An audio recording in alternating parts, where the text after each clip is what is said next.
دو طرح سے بچوں کی تربیت کے لیے بہت اہم ضرورت بھی ہے اور بہت زیادہ آسانی بھی ہے، اس میں مشکل نہیں ہے، لیکن اس کے لیے ارادہ کرنا پہلے ضروری ہے کہ واقعتاً اپنے بچوں کو کیا بنانا چاہتے ہیں۔ رمضان چونکہ منتھ آف ٹریننگ ہے، تربیت کا مہینہ، تو اس میں آسانی بہت ہے۔ ایک تو یہ کہ کنڈیشنڈ کیا جا سکتا ہے بچوں کو عبادات کے لیے، سحر سے لے کے افطار اور قیام اللیل تک۔ سحری کے وقت بھی آپ دیکھیے بچے چھوٹے ہوتے ہیں لیکن ہر بچے کا جی چاہتا ہے کہ سارے اٹھتے ہیں کہ یہ کیا کرتے ہیں۔ ان کے اندر ایک وہ سیکنگ سپرٹ ہوتی ہے نا، تو وہ جاننا چاہتے ہیں کہ اس ٹائم پہ کیا ہوتا ہے، اور ہر ایک سے کہتے پائے جاتے ہیں کہ ہمیں بھی موقع دیں، ہم بھی روزہ رکھیں گے۔ تو سحری کے اوقات میں انہیں ساتھ شامل کرنا چاہیے، انہیں پہلے ایجوکیٹ کرنا چاہیے، بتانا چاہیے کہ ہم سحری کے وقت کیوں اٹھتے ہیں اور سحری کے وقت روزہ کیسے رکھتے ہیں اور روزے کیوں رکھتے ہیں، اور یہ اسی طرح سے پھر یعنی دیگر اپنی مصروفیات کے ساتھ جب آپ تلاوت کرتے ہیں تو انہیں تلاوت میں ساتھ شامل کرنا، گھر میں تلاوت لگانا، پھر اسی طرح سے دعاؤں کے ساتھ دعائیں کروانا، نماز کے ساتھ نماز پڑھوانا، یہ بہت چھوٹے بچوں کے لیے۔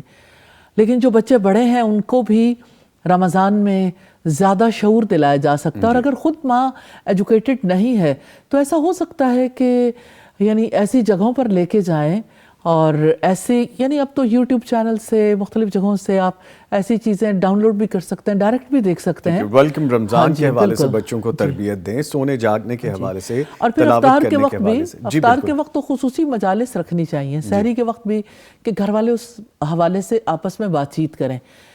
پھر یہ ہے کہ جیسے افطار کے وقت خصوصی طور پر دعا کا وقت رکھیں، مجھے لگتا ہے وہ سائلنس پیریڈ یا وہ دعا کا وقت بنائے یا وہ تلقین کا وقت بنائے، یعنی رسول اللہ کی احادیث، قرآن مجید کا کچھ حصہ اور پھر ساتھ میں دعا۔ یہی دراصل ڈیوائن کنیکشن کے لیے، اللہ سبحانہ تعالیٰ سے مضبوط تعلق کے لیے بہت اہم وقت ہوتا ہے۔ پھر افطار کا جو وقت ہے، افطاری میں تو سب بچے انجوائے کرتے ہی ہیں، لیکن قیام اللیل کے لیے ساتھ مساجد لے کے جانا، یہ سب چیزیں بچوں پہ اثر انداز ہوتی ہیں، یہ ایک پہلو ہے۔ اب دوسرا پہلو یہ ہے کہ اگر والدین پلان کریں کہ بچوں کو شکر سکھانا ہے، صبر سکھانا ہے، اگر ہم اسلامی طرز زندگی کو دیکھیں، دو بنیادی خصوصیات ہیں جن کی ڈیمانڈ ہے۔ اگر یعنی کوئی نعمت ملے تو شکر ادا کرنا، اور اگر کسی سے محروم ہو جائیں تو صبر کرنا۔ افطار کا وقت محرومی کے بعد پا لینے کا وقت ہے۔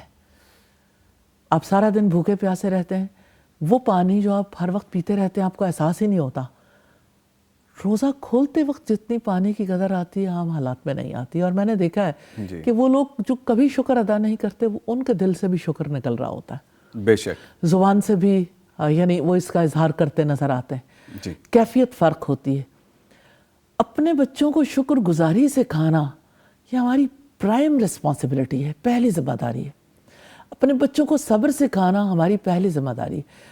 وہ جو بنی اسرائیل کے بارے میں ملتا ہے نا کہ اللہ سبحانہ تعالیٰ سے انہوں نے کہا تھا لن نصبر علی طعام واحد، ہم ایک کھانے پہ ہرگز صبر نہیں کر سکتے۔ تو اگر ہم اپنے پورے دسترخوان سجائیں اور ہر بچہ یہ کہے کہ میری پسند کا تو فلاں چیز بھی نہیں اور فلاں بھی نہیں، تو یہ صبر سکھانا نہیں ہے، بے صبری سکھانا ہے۔